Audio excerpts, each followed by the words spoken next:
Hi అండి, welcome back to our channel Premila dreams. అందరూ ఎలా ఉన్నారు ఫ్రెండ్స్? ఈ వినాయక చవితి ఎంతమంది బాగా ఎంజాయ్ చేశారో నాకు కామెంట్ చేయండి. నేనైతే చాలా అంటే చాలా బాగా చాలా హ్యాపీగా అయితే ఎంజాయ్ చేశాను. ఈ నవరాత్రులు మాకు ఒక పెద్ద పండగలాగా అయితే జరిగిందండి. ఇంకా ఇది మాకు అపార్ట్మెంట్లోనే ఒకరోజు 9 రోజుల్లోనే ఒకరోజు దీపాలంకరణ అయితే ఉంటుంది. ఆ రోజు కోసం అయితే దీపాలంకరణ కోసం ఇంకా లేడీస్ అందరం అయితే ఇలాగ ముగ్గులు అయితే పెట్టేసుకొని ఇంకా ముగ్గుల మీద దీపాలన్నీ అయితే అరేంజ్ చేస్తామండి. అపార్ట్మెంట్లో అయినప్పటికీ ఇలాగ ఒక సందడి అయితే ఉంటుంది కదా, అంటే ఇప్పుడు ప్రతి దగ్గర ఉంటుంది అనుకోండి.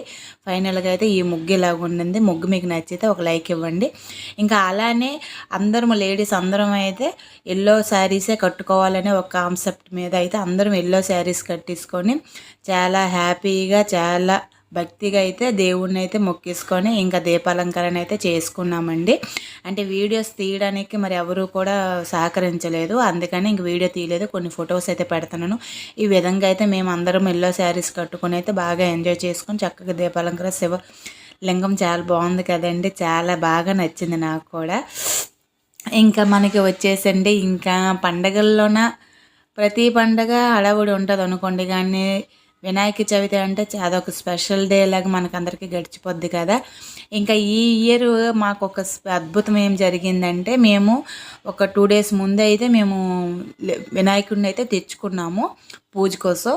కానీ కొన్ని లేడీస్ ప్రాబ్లం వల్ల వినాయక చవితి అయితే చెయ్యలేదు ఇంటి దగ్గర.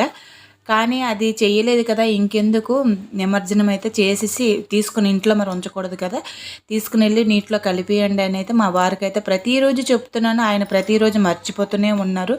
ఏదైనా దేవుడు ఆజ్ఞ లేనిదే శివుడైనా చేమైనా కొట్టలేదనుకున్న సామెత అయితే నిజమైందని నేను అనుకుంటున్నాను. ఎందుకంటే ప్రతిరోజు మేము అనపాలనుకున్నా కూడా అవ్వలేదు. కానీ లాస్ట్ 9వ రోజు మా అపార్ట్మెంట్ విగ్రహంతో సహా ఆ యాత్రలో అదే ఊరేగింపు అయ్యి లాస్ట్లో ఉన్న ఆ వినాయకుడిని అందరి తల మీద పెట్టి ఆశీర్వాదం తీసుకున్న తర్వాత ఆయనకైతే నిమజ్జనం చేయడం అయితే జరిగిందండి. ఇది ఒక అద్భుతం అనిపించింది.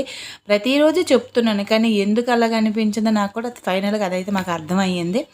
ఇంకా దీపాలంకరణ అంతా అయిపోయిన తర్వాత మాకు రైతు బజార్ దగ్గర అండి, మా శ్రీకాకుళం రైతు బజార్ దగ్గర అయితే జ్యోతిర్లింగాల్ని దర్శించుకున్నట్టు వినాయకులు అయితే పెట్టారండి. చాలా అంటే చాలా బాగున్నాయి. అక్కడ ప్రతి సంవత్సరము ఏదో ఒక స్పెషల్గా వినాయకులను అయితే పెడతారండి. ఇక ఇగో ప్రతి తొలుక జ్యోతిర్లింగాల తొలుక శివుడిని దర్శించుకున్నట్టు వినాయకుడు విధంగా అయితే ఇక్కడైతే పెట్టారండి. చాలా అంటే చాలా బాగున్నాయండి. ఇంకా మీ ఊర్లోన ఎన్ని వినాయకులు పెట్టారో మాకు కామెంట్ చేయండి. మా ఊర్లో అయితే సందులో గొంతుల ప్రతి ఒక్క దగ్గర అయితే వినాయకులు అయితే పెట్టించుకొని భక్తి శ్రద్ధలతో అందరూ భజన అయితే చేసుకున్నారు. ఇంకా పిల్లలుగా అంటే ఇది పండగ అంటేనే పిల్లలది, ఇంకా పిల్లలు లేకపోతే ఏముంది. ఇంకా పిల్లలు పెద్దవాళ్ళు ముసలి వాళ్ళు అందరూ కూడా చాలా హ్యాపీగా అయితే ఎంజాయ్ చేసుకుని భక్తి శ్రద్ధలతోనైతే మొక్కేసుకున్నారు. ఇంక ఇక్కడ చూసారా రైతు బజార్ అండి, శివుడు తాలూకా రూపంలో వినాయకుడిని ఇక్కడైతే పెట్టారండి. చాలా బాగుంది కదండి, రెప్పలు వేస్తూ తీస్తూ అలానే పాము కూడా కదులుతున్నట్టయితే విధంగా అయితే పెట్టారండి. చాలా అంటే చాలా బాగుందండి, నాకైతే బాగా నచ్చింది. ఇంకా మేము ఇది 5th డే అయితే వచ్చేసి ఇలాగ చూసుకొని అన్నీ తిరిగేసి వచ్చేసామండి. ఎందుకంటే మా అపార్ట్మెంట్లో ప్రతిరోజు ఈవినింగ్ పారాయణం ఇవన్నీ ఉంటుంది. ఇంకా వెళ్ళడానికి అవ్వడం లేదనుకుని దీపాలంకరణ అయిన తరువాత మేమైతే వెళ్ళి అన్ని వినాయకులంతా తిరిగి చూసి వచ్చాము. అలానే చూసారా ఈ తొండంతో మన భక్తుల్ని ఆశీర్వదించినట్టయితే ఇక్కడ ఒక విగ్రహం పెట్టారండి. చాలా బాగుంది. అది నేను కూడా ఆ స్వామి దగ్గర ఆశీర్వాదం తీసుకున్నట్టు పిక్ అయితే ఒకటి ఉందండి, పెట్టడం మర్చిపోయాను. ఇంకా ఈ విధంగా అండి, మరి మీ ఊర్లోన ఎటువంటి విగ్రహాలు పెట్టారో మాకు కామెంట్ చేయండి. ఇది మా శ్రీకాకుళంలో అయితే ఈ విధంగా అయితే విగ్రహాలు అయితే వినాయకుడి విగ్రహాలు అయితే ఈ విధంగా అయితే పెట్టారండి. ఈ సంవత్సరం చాలా హ్యాపీగా అయితే అందరం బాగా ఎంజాయ్ చేసుకుంటూ చాలా భక్తి శ్రద్ధలతో అయితే చాలా బాగా చేసామండి. వీడియోస్ మాత్రం పెట్టడం కొద్దిగా లేట్ అయ్యింది, ఎందుకంటే ఈ మధ్యన చాలా బిజీ అయిపోయాము. అదే కింద పూజకి వెళ్ళడం రావడం అన్నీ కమిటీ ఒకటి వేశారు మాకు, అందుకే మరి ఇంకా వీడియోస్ పెట్టడానికి కూడా నాకు అవ్వలేదు. బయట ఇంకా ఇలాగా శివుడిది పెట్టేసి అలాగే నందీశ్వరుడు కూడా పెట్టాడండి.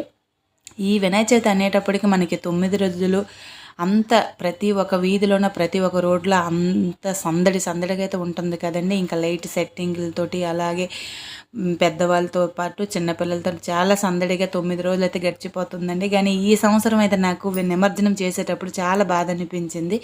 ఎందుకంటే ఈ 9 రోజులు ఎలా గడిచిందో తెలియదు. అలాంటిది మన వినాయకుడిని సాగనంపుతున్నామంటే మళ్ళీ వచ్చే ఏడాది వరకు అయితే మనమైతే ఎదురు చూడాలి. ఈ 9 రోజులు ఎలా గడిచిందో కూడా తెలియదు. మనలో ఒక ఆయనలాగా కలిసిపోయినట్టు అనిపించింది నాకు. అందుకే కొద్దిగా నిమజ్జనం చేసేటప్పుడు కొద్దిగా బాధ అనిపించింది.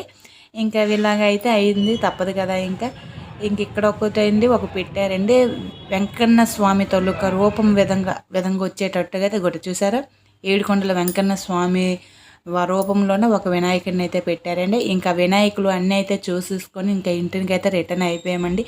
కానండి ఈ 9 రోజుల్లో మీరైతే ఎన్ని రోజులు ఇంట్లో వంటలు చేసుకున్నారో నాకు చెప్పండి. నేనైతే 5 రోజుల్లో చేశాను. మిగతా రోజులు ఈ ప్రసాదం తినేటప్పటికి మాకు కడుపు అయితే ఫుల్ అయిపోయింది. వీడియో